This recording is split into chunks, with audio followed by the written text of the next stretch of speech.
Hey, Vijay, thank you for coming in. Just a remarkable background and award-winning in AI sustainability. You're definitely an expert in all of these areas, a climate tech entrepreneur, an advocate for Indigenous rights, co-founder and CEO of OptiCloud. And I'm going to get you to describe your trajectory of some of the upcoming events you're doing. So that'll be one of the questions. I think it's just quite remarkable. So again, thank you for coming in and sharing your insights with our audience. Oh, of course. Thank you for having me, Stephen. Very honored to be here and to speak on the topics of AI and sustainability. So, Vijay, you got this remarkable career. You're doing so much, you're definitely co-creating, leading innovation, sustainability globally in so many different venues. And so, what were the transformational kind of inflection points in your life that made this wonderful person you are today? And it could have been when you were 5 years old. It could have been inside, outside the family. It could have been challenges you experienced. It could have been jobs you've had, mentors. Could have been early job. It could be any number of things. So, what were those three defining things that made you just this really outstanding person? Oh, thank you. I mean, it all really started. Can you hear me okay? Can you hear me Absolutely. okay? Yeah, Yeah. no, it all really started when I was a kid. I mean, my parents, my mother's from Ecuador, and my grandmother's indigenous from Ecuador, from the Amazon tribes there. And my father's from Uganda, and he was a refugee from Uganda. And they came from very meager backgrounds and didn't have a ton of access to the education. And they worked really hard to give me access to have the best education I could. And they came to the US. I went to Boston University where I studied finance, and I was very involved in technology at an early age. In high school, did AP computer science, was building websites and really into it. So I would say, at an early age, my parents were very supportive of education and pushed me to have higher education, as much education as I could. And separately, I was very active in tennis. So I actually used to be a professional tennis player. And really, that sports background gave me some of the pillars for success and motivation, discipline, just learning to solve some of the biggest problems in the world. It was counterintuitive during tennis, but what I learned was to be one of the best players in the world, you actually needed a team of people. And, to solve the biggest problems in the world, you can't do it alone. You need a team of people. And I had some really strong mentors after I retired from tennis due to injury. And I got recruited at the New York Stock Exchange, where I worked for several years. And it was really during those years that I even got more involved in technology, replacing the alerting systems on the trading floor, going even back to school and studying computer science at NYU, and having really strong mentors in business to teach me the new language that, coming off the tennis court, to be able to speak with CEOs, speak language within a company to learn how they operate, and big companies, smaller companies, and mid-sized companies. And fast forward, I mean, really that experience over, 15, 20-year window where I was working for the stock exchange for large private equity, I got exposed to the cloud and the pervasiveness of the cloud globally, where I saw all these companies shifting to the cloud and consuming more energy from the cloud, consuming more resources, and growing through acquisition and mergers. So over the last 20 years, I saw companies, buying other companies, merging them in, and I was put in the seat to be responsible to merge these companies. And I had to know how to use the technology, and it was very manual. I saw that some companies were on Microsoft Cloud, some companies were on Amazon's cloud, some companies were on Google's cloud. And over time, we've seen that, these cloud providers have become more like for like in terms of products and services. But originally it was like, oh, this cloud offers these set of services. These set of services are only available on Amazon. these other services, newer services are available on Google. And, the companies that I would see get merged would be, not willing to be more responsible about how much they were consuming because it was so complicated to merge them all into one cloud. And when the AI, that was probably inflection point number two, was just that broad experience of dealing with merging these companies and their clouds into unified strategy to keep the companies operating, but also efficiently. And, through that experience, I learned how much inefficiency and waste there was, and also lack of willingness to take on the investments to clean that waste because of how manual it was. And what I would say is the last inflection point was really when the large language models came out. I've been working in AI from early days of machine learning and implementing predictive analytics platforms to actually reduce risk for readmissions into hospitals. So one of my roles, I was the chief digital officer, chief technology officer for Connect America. And we built a platform that consumes sensor data, remote patient monitoring data, and was able to process that data and do machine learning algorithms that were custom to predict whether a senior was likely to get readmitted into the hospital. And I saw the power of AI in the early days, and platforms like Databricks, when they first came out, we were one of their first 100 customers. And I got to work with some of that newer technology, and we saw the results of what that data processing could do with the AI. And we actually saw real results, which we lowered readmissions for United Healthcare, one of the largest, health plans in the US, by 30%, just from processing this data more smartly, predicting, the likelihood, and then organizing nurses and doctors to have intervention steps before the person would get admitted into the hospital.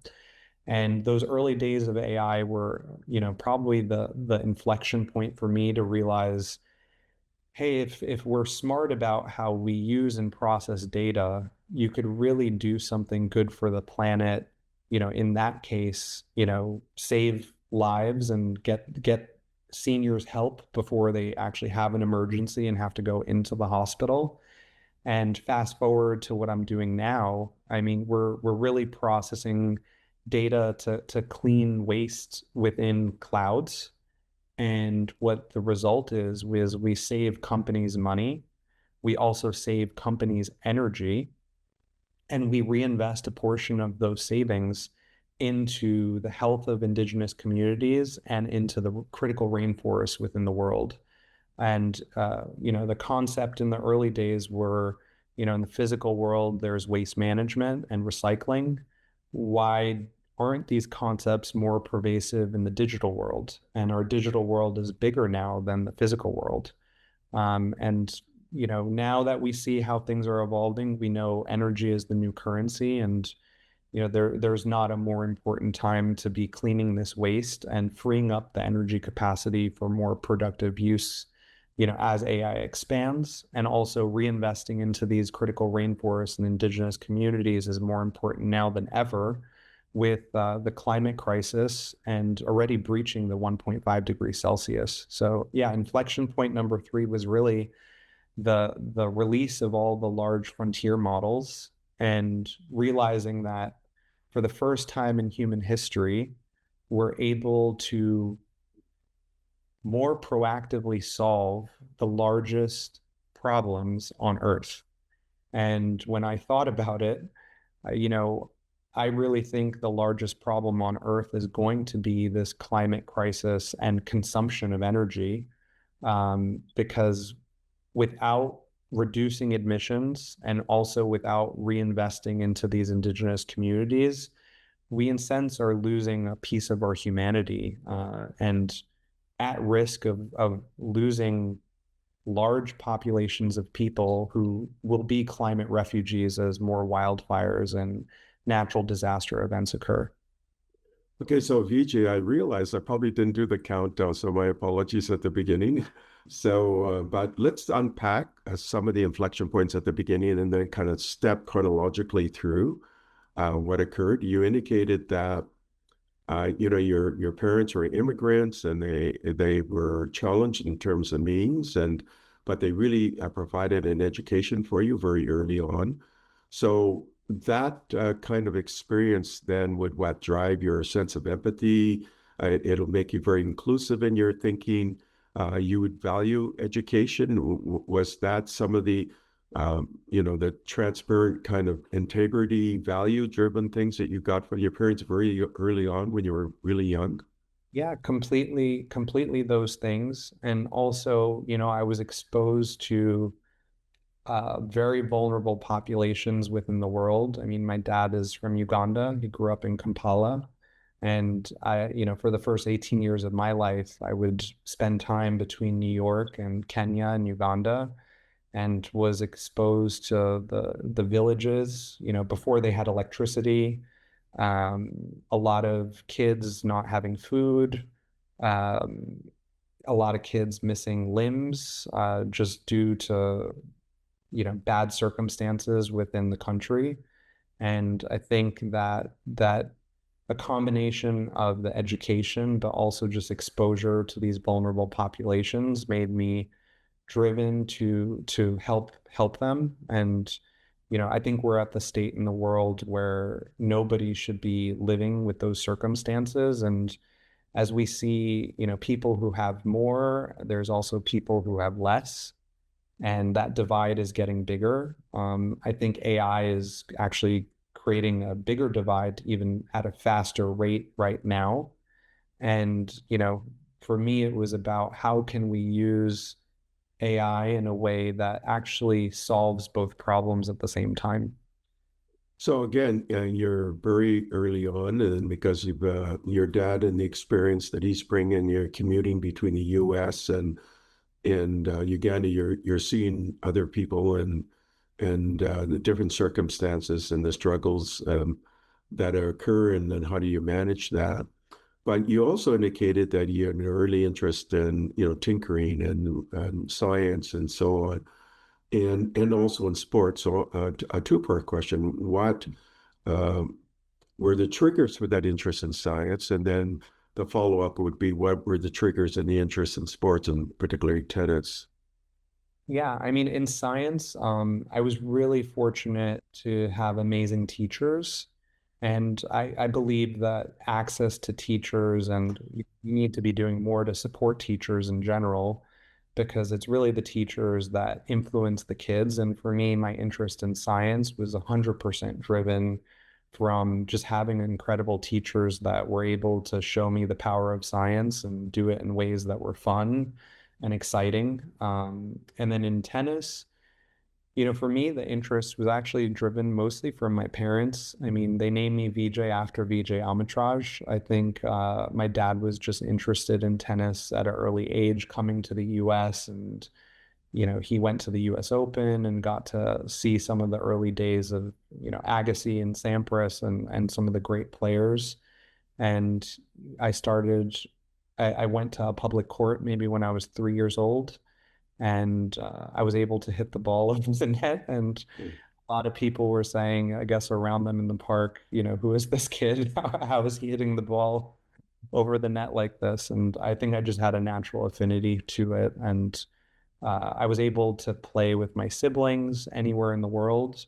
As we were in Africa or anywhere, we could always find a tennis court. Even in the most rural villages, they had, courts made of just soil and clay.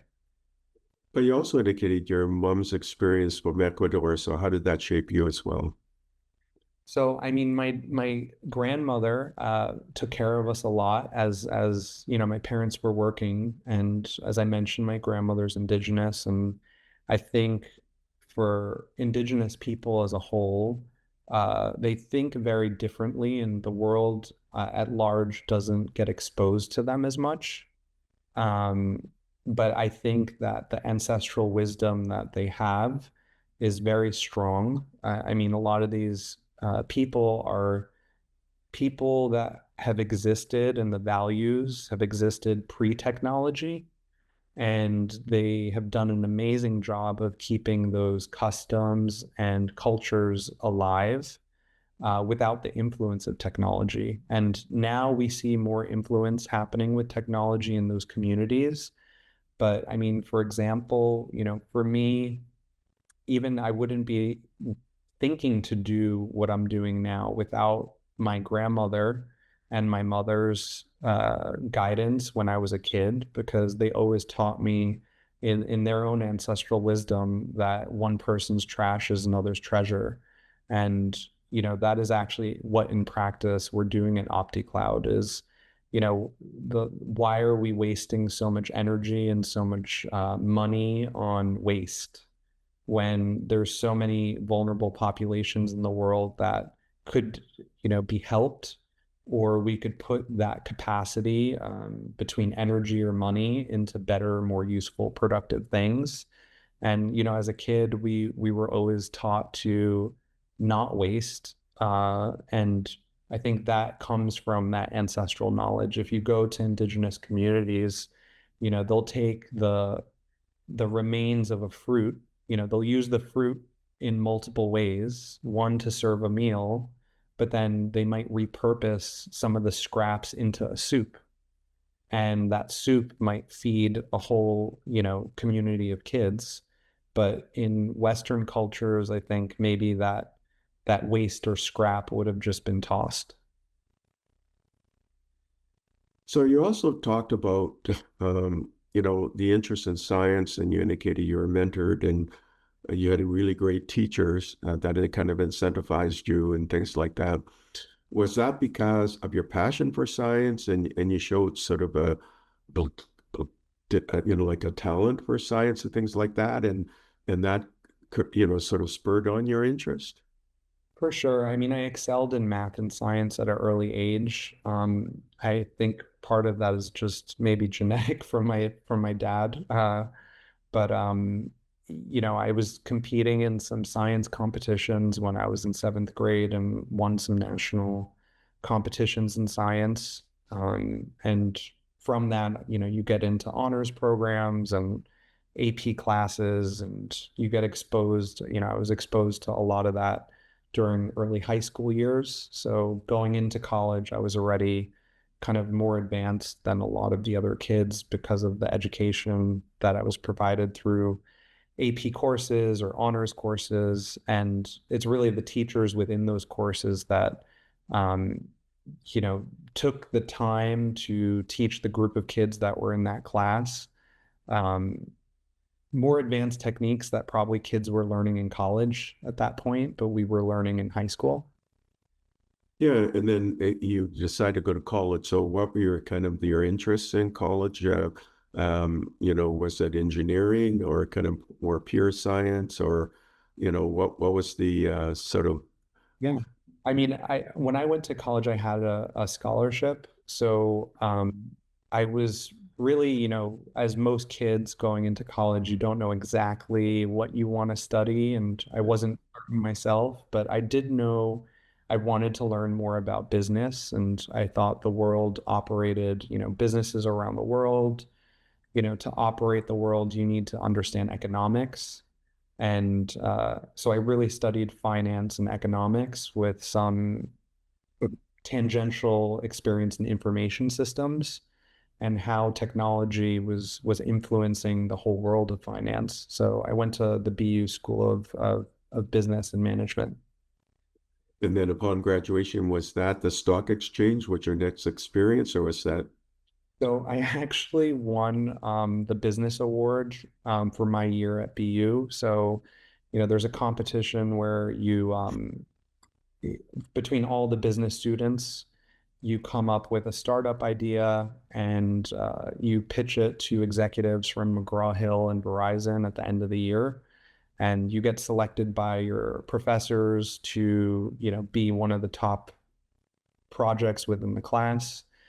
We were in the top three projects that got presented to the executives from McGraw-Hill and Verizon. And actually, my project got selected as the winner.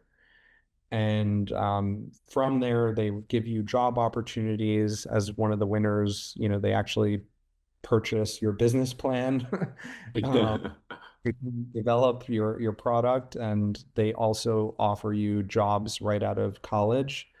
But for me, I trained with some elite athletes since I was in high school. I was considering going professional tennis out of high school. And because I got a scholarship into university, I decided to go to pursue the education that my parents never, you know, had the full access to until later in their life. They did go to college, but later in life, you know, as they were professionals, they worked their way to have the full education. But since I had the access to the scholarship, I decided to pursue it, you know, with their support. And when I was done with school, I actually turned down some of those jobs from McGraw-Hill and others to go pursue tennis. And I really am glad I did that because I met some of the most amazing people in my life and had some of the best experiences to learn how to work very hard at a age where, you know, is critical development years. And I retired due to injury, but I was, you know, beating kids in the top 200, and you know, could have probably gone further without the injury, but I really learned all the lessons that I apply to everything I do now. Yeah, and I guess that's the perseverance and diligence and working through the pain in essence, as well as the volatility and the challenges and having that grit, and kind of the Angela Duckworth idea of grit, right? So, and then so then what was your first job? I got recruited to the New York Stock Exchange. So that was your first. Yeah, okay. That was my first, and you know, a year into it, I had some early successes, and they put me on one of the most important projects to replace the alerting system on the trading floor. And the project had failed a few times, and they had fired a few teams that were working on the project, and they realized I was good with technology. And they asked if I wanted to lead the project. And at first I was hesitant because I was like, hey, haven't these professionals who had done this just gotten fired? And you know, wasn't this not successful the last few times? And but when I took on the project, I really just thought about it differently with a new set of eyes. And I, you know, one of the things that they were doing was doing all the development work in their dev environments and test environments, and then they would push it to production. And when they pushed it to production, obviously that's live on the trading floor, and you know, billions of transactions going through. If there's any slip up, it was a big deal. So what was happening is they were testing everything in development and their test environments and then pushing to production, and things weren't working the same. So I Right. mean, the novel concept that I came up with, and this is my experience in technology, is I said, hey, why don't we create an automated rollback script, and why don't we ask the developers if they want to work in the evenings, not in the early mornings? And actually, they were all willing to sleep longer and work afternoon later in the evenings. So I changed their schedule from, you know, 6, 7 a.m. until like 5 p.m. I changed their schedule to more like 4 p.m. to 10 p.m. They were all happy. We, you know, in the first couple of weeks, we created an automated rollback script. And we actually, when the trading bell closed, we were, you know, doing all the work live in production. And then at the end of the evening, we would roll everything back automatically so that everything was open for the opening bell. And then by the time the project was done, we already knew it was working in production the night before, and we just didn't roll back. Yeah, that's really interesting. So creating kind of a sandbox that's safe, but is in production as well, and it's not going to have huge impact, and that's novel for that environment. And so you introduced an innovation from a business process and development and integration standpoint. So how did that role then it continue to evolve? So yeah, from there, I got, you know, I think a lot of the managers and executives recognized that I thought differently, that I was able to succeed in hard environments, that, with hard business problems. And I got recruited to run global technology for a private equity firm in New York that owned about, over 10, 15 different portfolio companies. They ran some of the largest call centers in the world.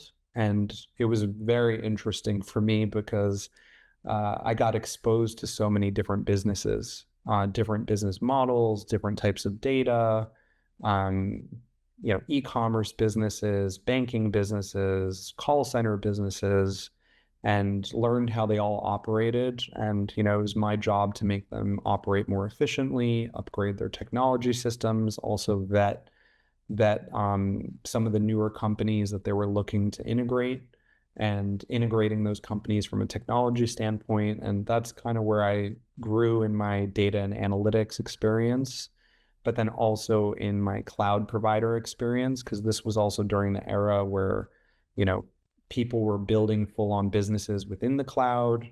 People that were on-prem were migrating to the cloud. So I really got to see a lot of action from on-prem to cloud. And, you know, I think that really set me up for what I'm doing right now, because, I got to experience on-prem before the cloud providers, thought. I got to experience moving from on-prem to cloud. Then I got to experience multiple cloud providers and different services within the cloud, and all these data analytics platforms and business intelligence platforms that popped up, like Tableau and others.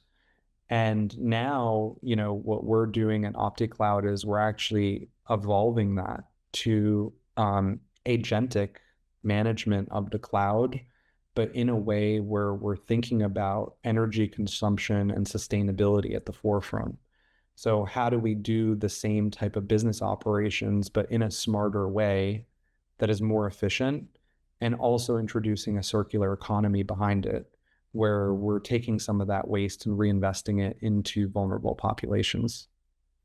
Okay, so I'm going to still continue this kind of incremental story and narrative, and that so I can see now this path, um, and it's a really interesting path. So that's why I want to expose it to the audience, right? Because then they can see all the experience that you've been developing, and the challenges along the way, and how you've been able to master those challenges and excel as well. Because we learned about you winning these national science competitions. We learned about you being number one in your business class in these projects. You being offered all these jobs. You take a job at New York Stock Exchange. A lot of things aren't working. You develop a novel process to make sure that works. You get an opportunity to work with private equity, but they have all these investments that are using on-premise and are migrating to the cloud. But the clouds used to be different before. They weren't sort of like the same kind of thing now, just hosted in different venues.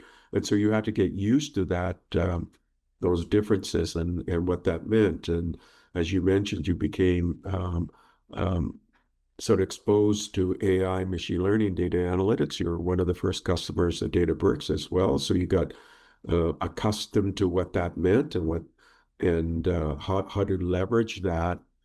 So, okay, so you're working in private equity. You have all of this experience. You're able to master all of these different environments.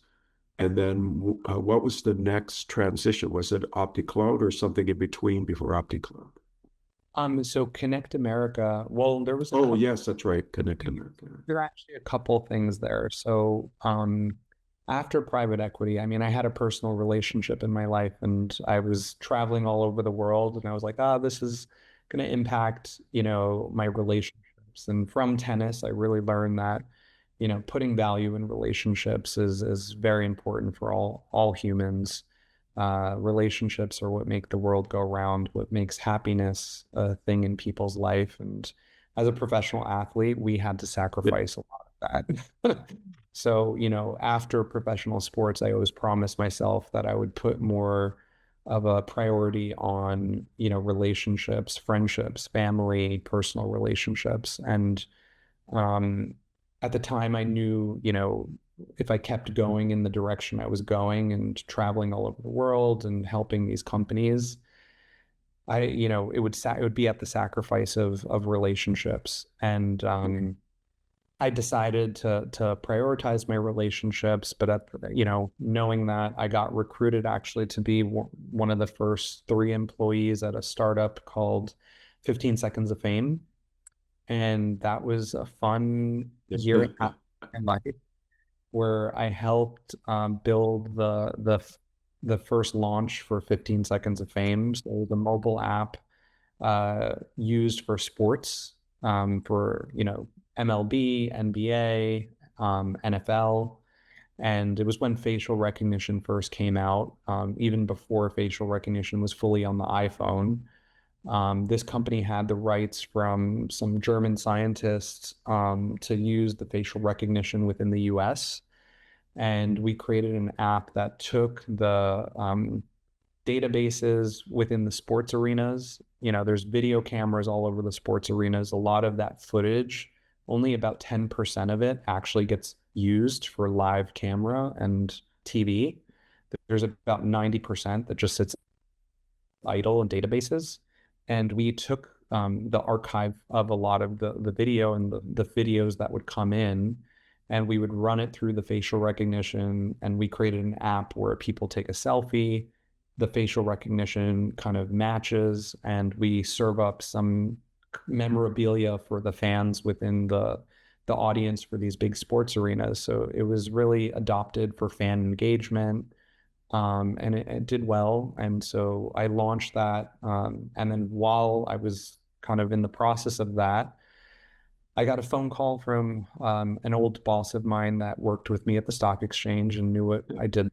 And he wanted me to come to Connect America and help them, grow that company. And so I spent 10 years, I spent a decade at Connect America afterwards, um, as their chief digital officer, helping grow the business, which I did. We grew to over 300 million in revenue. From the early days, we were not there at all. It took time, but we were actually the largest provider in the world for life safety services for the senior population. And it was very attractive to me at the time to join there because I had never worked in healthcare at that point. So it was exposure to a whole new industry. Um, it also was doing something for the elderly population, which really spoke to my heart. Just seeing my grandparents age and the services that were out there to provide services to them were, not as advanced. And I also knew that this was the fastest growing population in the world, with the baby boomer generation start entering this segment where these services around to take care of them were going to become more and more important. And also the staffing in the hospitals having more pressure on them. Private companies that are providing these services are needed. They're very needed. And I saw, the results and the impact that we had on families. We would get letters every day, for thank you letters for saving somebody's mother or grandmother's life. There would be crazy emergencies. One time we had a bear entered her house.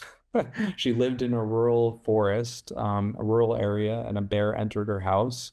She went upstairs, locked herself in the room, and had one of our devices and was able to call for help. We had another situation where elderly couple took their boat out to sea, and they were stranded at sea, gonna pass away. And the wife had packed one of our emergency devices in the husband's bag. And hours into being stranded, she remembered that she packed it. She pressed the button, it got connected to our call center, and our agents were actually able to get in contact with the Coast Guard. And through the GPS triangulation in our device, they were able to find those seniors and save their life. And I think they were put on national news for it. It was just a really strong decade of positive experience of helping seniors, but then also again, realizing how much waste there was in the cloud providers, because I was able to save their company over $1 million in the cloud by manually cleaning up their waste. Okay, and then so the next experience then is OptiCloud then, or Yeah, and after that, really, I started OptiCloud with my co-founder Alton, and we we really started OptiCloud because we both saw this problem of businesses have a ton of waste. They're very inefficient in their cloud usage, and with AI agents, with the automation that exists in AI, we can actually help solve that problem more efficiently for businesses. and so when you say digital waste, what do you mean by digital waste? Can you quantify that in a way that, some people don't have a deep tech background and that may not understand what that means, right? Digital waste, I mean, just as a general term, I use it as a general term because there's so many categories of waste. But if you think about physical waste, it's what's in the physical world around you, trash in your house, cardboard that you can recycle and make different products with, aluminum that you can recycle, physical goods. So there's a term e-waste that gets confused with digital waste.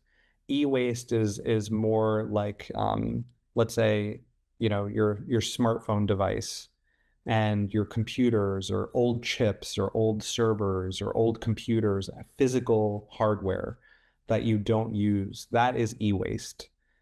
Digital waste is different. Digital waste refers to more the invisible waste. And when I say invisible waste, for the longest time, and this is why what we're doing is so important right now. For the longest time, the cloud and this concept of the cloud has been marketed as, this cloud exists, it's far away, it's invisible, and it's out of sight, out of mind. What we use in there doesn't come at a cost. Also, what we use in there is infinite. We can have as much space as we want. And the digital waste I'm talking about is really that. It's this invisible waste. It could be compute, it could be data, it could be zombie resources or environments that are spun up that aren't utilized anymore. In a ton of companies, they might hire research departments. I was talking to one of the deans of the universities in Florida, and he was like, "Oh my God, we have so many researchers and professors and scientists that provision all these environments to do their academic research. And when the research is done or the scientist is no longer with the academic institute, the IT teams have no idea that these things aren't being used anymore. Right. This is a form of digital waste, but it could also be as simple as, you know, I always like to think of the concept as one of the concepts I like to think about when I think of digital waste is also, hey, when you leave your house, do you turn off your lights? Most people do. And why do you turn off your lights when you leave your house? You turn off your lights to leave your house to save on energy. And with the cloud providers and how the businesses are operating their digital infrastructure in these environments, they're essentially leaving the lights on all the time. They don't even look at where we can save that energy, where we can turn off the lights. And so part of what our system does is it'll identify all those things and automatically turn off the lights when you're not using it, but obviously with human in the loop to not put performance or business risk at we don't want to put any risk in the business for performance.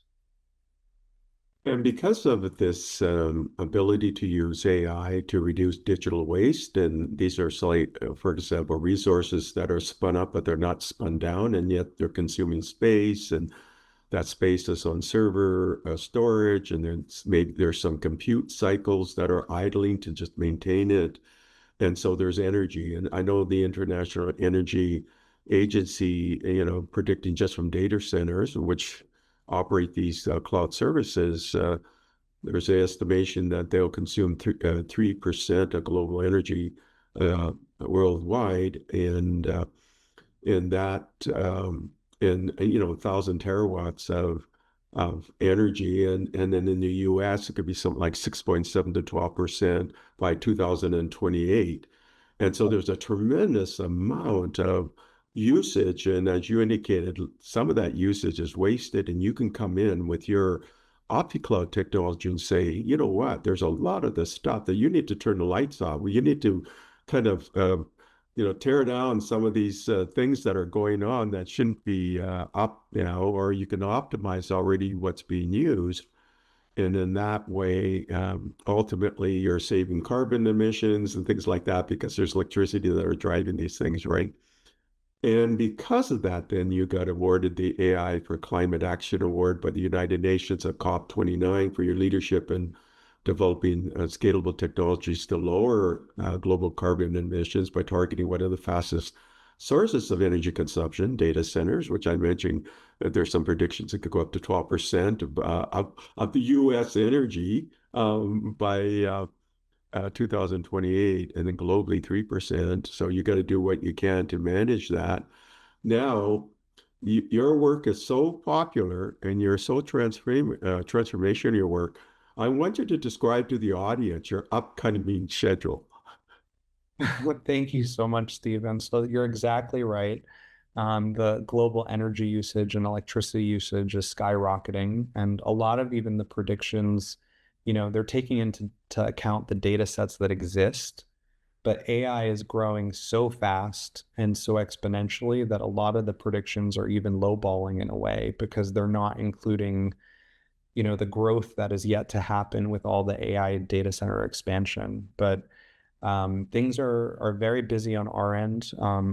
In about a week's time, I have to go to Guatemala to meet with several presidents for Central America, Latin America, to discuss what we're doing at OptiCloud, how it could help save energy for their countries and also save money. And we can reinvest portions of that money into protecting critical rainforests. Specifically, right now, we're working closely with the indigenous leaders, indigenous tribes in the Amazon, to do a lot of that recycling within the next year.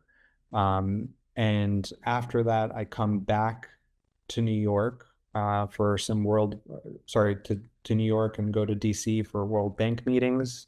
I go from there back to New York for UN General Assembly and for Climate Week.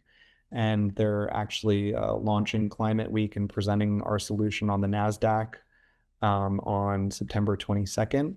And from there, I also have to go to keynote Mexico Climate Week in October. And then we go right into other meetings, pre-meetings right before COP. And we're looking to be showcased at COP 30 in Belém. So I've been invited down there as well. And we're excited to be working closely with several world leaders, several ambassadors that all see promise in our solution for their countries.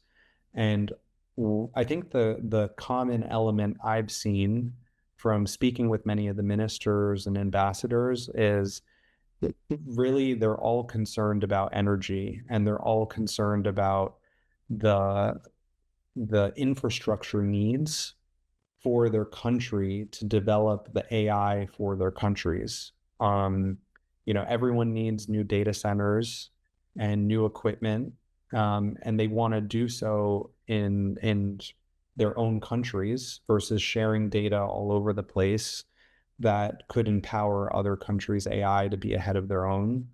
And in a world where the world is racing to get to finish line on AGI and AI, our for what we're doing, we're really trying to promote if we're let's be more responsible. Let's innovate, but let's innovate responsibly. When you think about consuming and even manufacturing processes in the early days of the Industrial Revolution, where it started and where it is now, I mean, we went from coal and oil to more green energy. So that's like a transition of responsibility for the planet. When you think about manufacturing processes, things like, carpet and clothing, like raw manufacturing processes, there's concepts of how much scrap is being used, how much scrap, how much waste is in this manufacturing process. How can we be more efficient in reusing the scrap materials to actually reduce our costs, but also provide a good product? And we see that in clothing today, where many clothing that's out there. I think smart wool socks, amazing. They're reusing wool to make socks that people love. There's a lot of brands out there, and we're simply taking those concepts that have been around for a long time of, reducing waste, being more efficient, and just bringing it to the digital world. So, I'm excited to speak with many world leaders over the next several months and start talking to them about digital recycling programs for their country. I'm also excited to be partnering with more investors that believe in our mission and want to support, because we do think that starting this movement of digital responsibility is very important as we enter the AI era, to make sure that we're progressing AI, but doing so responsibly. And yeah, I mean, it's an exciting time for humanity, because with the power of AI, we actually have the ability to start cracking the nut of solving some of the largest problems on Earth. And for us, we're trying to tackle the emissions piece to lower global emissions by over 1% by eliminating this waste. So I guess we're in the last few minutes of our chat here. Now, Vijay, that's three parts to the question. So you got OptiCloud, which definitely can have enormous benefits to the planet, and then the concept of reuse or optimization and things like that you talked about. So the first part of the three part is, let's continue that kind of thread of what are the hyperscalers like Amazon, Microsoft, Google, what are they doing to work with you? That's the first question. And then the closeout questions are, what are the recommendations you want to leave the audience, and what kind of questions you want to leave the audience that they ask themselves, or, they need to pause it and think about. So first of all, hyperscalers, what are they doing with you? Yeah, sure. So, I mean, we're partnered with NVIDIA through their Inceptions program. And we're also partnered with Microsoft, and we got invited to the Google Innovate program as one of the top 100 startups that they're supporting. So we're working directly with them. They see value in what we're doing, mostly, because it's good for their customers to save money, be more efficient, but also they're all racing in the AI race. And they all know that energy capacity is a thing that they're struggling with. So our solution is also a solution that frees up energy capacity for future AI development for them. And so, it's really a moment in time that this is a win-win for both the planet, for the business, and for the cloud providers themselves. Um, I mean, when I think about a message to give to the audience, I would say, in your business, how much are you spending in your cloud? Do you know that critically, and are you wasting? If you don't know the answer, reach out to your IT teams, and I would love to get in touch with you and actually help you save a lot of money for your business and clean your waste. And I mean, just as a concept, a final note to leave with you guys is, I think the future it's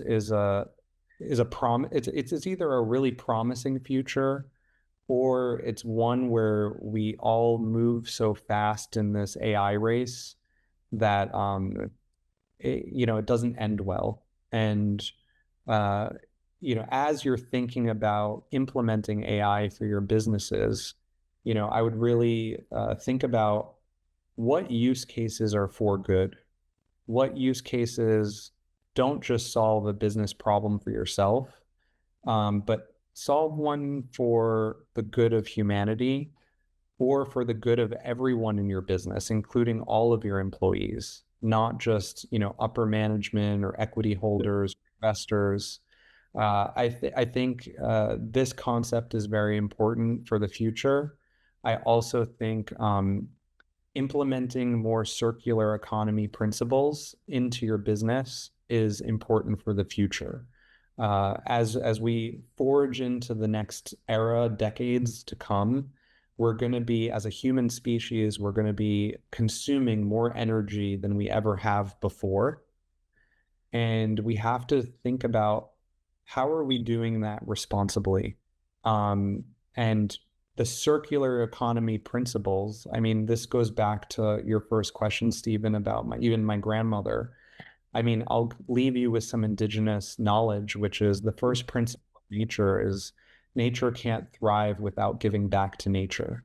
So if you're going to go plant something, you have to water it to then get the fruit, and you have to go and take care of it. So really, it's this circular principle of giving back to nature to then get more out of nature.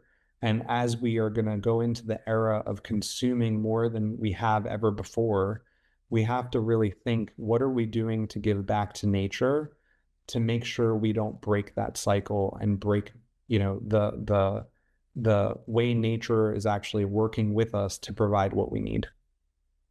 So, Vijay, there's the recommendations and the questions already, and you're already working with the hyperscalers, as you mentioned, and to this optimization strategy. It's good for business as well, and it's good for the good of the planet. So, Vijay, that was a really interesting narrative. I'm glad we were able to explore it a little bit more step by step, and it gives the audience a much better understanding of all these different milestones. There's just so many, and it's continuing. And I wish you much success. And I realize now, because I work a lot with CEOs, and I do a lot of private events, I got to be recommended to be speaking at these private events and things like that with CEOs and investors. So thank you again for coming in and sharing just an amazing narrative story, just an outstanding sort of arc of just giving contribution and doing things for good and servant leadership. So thank you again. I really appreciate it, Stephen, and appreciate the time. And thank you to everyone. Thank you for listening to the Brand Called You videocast and podcast, a platform that brings you knowledge, experience, and wisdom of hundreds of successful individuals from around the world. Do visit our website www.tbcy.in to watch and listen to the stories of many more individuals. You can also follow us on YouTube, Facebook, Instagram, and Twitter. Just search for the Brand Called You.